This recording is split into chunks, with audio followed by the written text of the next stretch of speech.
Only in Hanoi. Ganitong rush hour dito sa Hanoi, sa Vietnam. Yeah, Grabe. this is a rush hour. Ang dami motor, no? Look at them. Oh.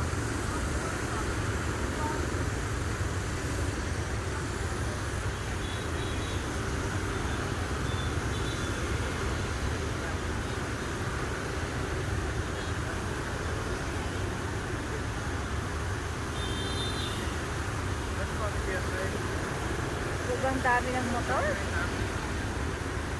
At ang helmet nila hindi ganun ka-safety yung helmet nila, no? Hindi ganun ka-safety ang helmet nila. Hindi ganun ka-safe. Dapat hindi pa sumasabay na, no? Oo. Kasi wala pang helmet din. Oo, ang cute naman ni ate.